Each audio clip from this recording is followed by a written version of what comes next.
Hey bros, what's going on? This is Cotton Eye. Be sure to subscribe to my channel if you haven't already. Good morning, folks. Welcome back to the channel. Today I've got a couple of sovereign type, flat earther, First Amendment auditor types.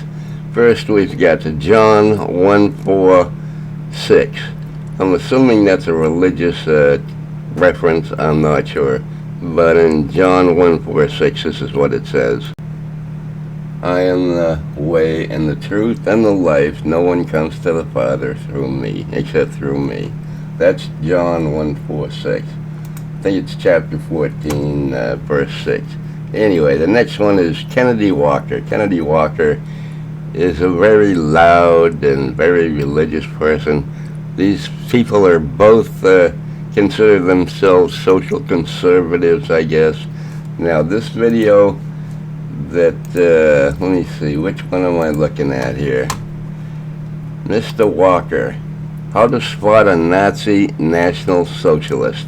So he's going to explain to us, while he's talking to another gentleman named Winston, about Nazis and stuff, which is pretty good.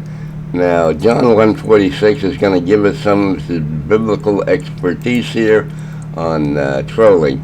So let's check that out.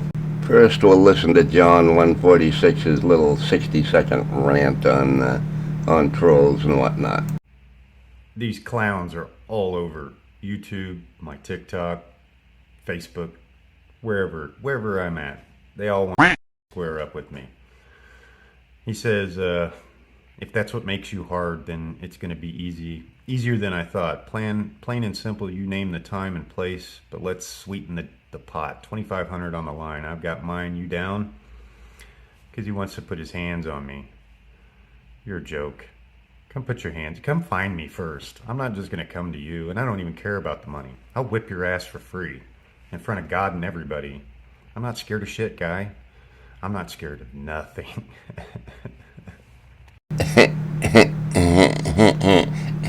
He ain't scared of nothing. John, he ain't scared of nothing. Jesus is on his side. Anyway, that's not sounding very religious to me, John. Anyway, let's move on. We'll take a look at Kennedy Walker's live between him and Winston, laying down the facts and the details, laying down the truth as they see it.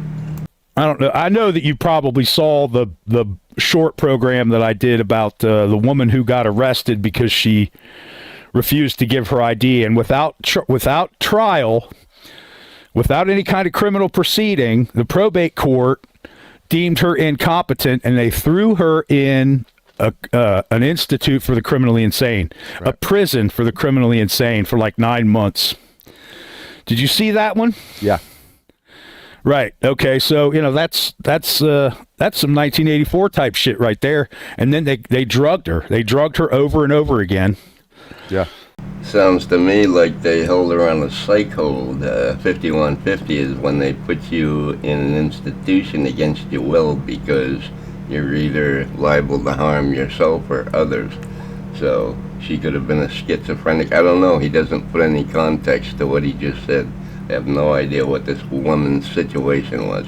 But it sounds like they got her in to get her psychiatric help. And if they released her after 9 months, then she got the help. And she was mentally competent to get out. So that's just what I think. With no sentence, no nothing, and the socialists were making decisions that affected her life directly.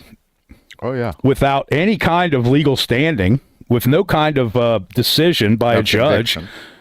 Yeah, no kind of decision by a judge, no ruling, no opinion, no nothing. Just this criminal probate judge who deemed her incompetent. Right. So that was sort of the beginning of, me getting to this 1984 system that we're living in. Right. So, see, shit like that is why I say go on the offensive immediately. Yeah, absolutely. If they're committing a crime, then you're not just going to sit there and whine about it. You're gonna make clear that you're filing a criminal complaint on them, and get their supervisor and report the crime or place them under arrest. See, because it changes what the conversation is in trial, completely. It just completely changes it to the point where, you're not even going to be talking about you. You're going to be talking about them. If you don't know what they're talking about when they mention 1984, it's a book by George Orwell, the Orwellian thing, where everybody's a robot and we're controlled by these powers to be and all that crap. It's a big conspiracy theory. I mean, there may be some truth to it somewhere in there, but these guys really take it to the limit. Right. All of these stuff, god damn, man, they're so stupid. They're based on nothing. They're not even crimes. And yet people will sit there and defend it. Dude, I cannot believe these commenters I have. I have so much better conversations with ChatGPT than these people. Oh, I'm sure you have a better conversation with a machine than you do with real people. I have no doubt about that, Kennedy. I consider them just fucking clone tards, just fucking one and another. Dime a dozen. What are they? What the fuck are they? Dude, I was saying this in that email. Like, think about if you were God. Yeah. And you're deciding who goes into heaven. And it's like, well, this idiot believed every thing they were told, regardless of whether it was based on something or not. I'm confused as to who he's talking about. Is he talking about himself and his group of friends that believe the earth is flat and that there's a giant conspiracy against people like him who make stuff up? I just don't get it. I don't see any science to anything he's saying, anything he believes, nothing. So he's the one that's delusional, not everybody else, just my opinion. And George Orwell's book 1984 is a work of fiction. It is not a history book. It is not a book of facts. I want him in. He's a good man. Yeah, right. Yep. Dude, those are the only people I would keep out. They're the only ones. The people that don't even have brains of their own. Yeah, you gotta go.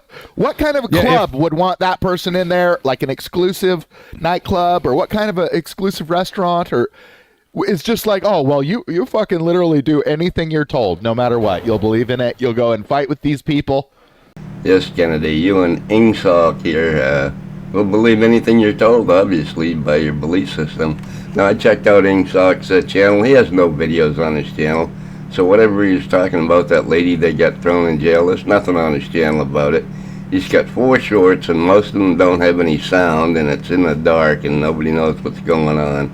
And he's got one video about technical difficulties, where he just sits there and says nothing for like 60 seconds. It's weird. So many people want to fight me about just what? I tell the truth, and then they want to fight about it. Yeah, but they don't have they don't have any kind of a stance. They don't know how to. It's like going into the boxing ring and thinking that you're gonna do well against somebody who's a national champion, and you haven't had any training on how to box. It's worse than that, though. It's when you get in the ring, you don't end up trying to throw any punches at all. Bro, I would rather my comment section be full of people bringing up points and me giving the rebuttal. This guy is so ridiculous. If you notice in the background of his video here, if this isn't just a green screen, then he lives in a pretty nice house. He's got the arches there. He's got the pillars between the arches. It looks like a pretty nice place to live. He didn't get that by being a sovereign citizen. There's no way that he got that house by being a sovereign citizen. Now, maybe he's at somebody else's house, maybe at his mom's house or something like that. But you don't get that level of accommodation by living free on the land and not paying your taxes and not paying your bills. So he's just full of shit. They're all full of shit. They believe whatever they see on YouTube, and they stick with it no matter what. Anyway, I'm sick of this guy. I'm not going to cover him anymore. He's just too much. Too much. He has nothing to offer me or anyone else. Y'all have a great day. Love you. Bye.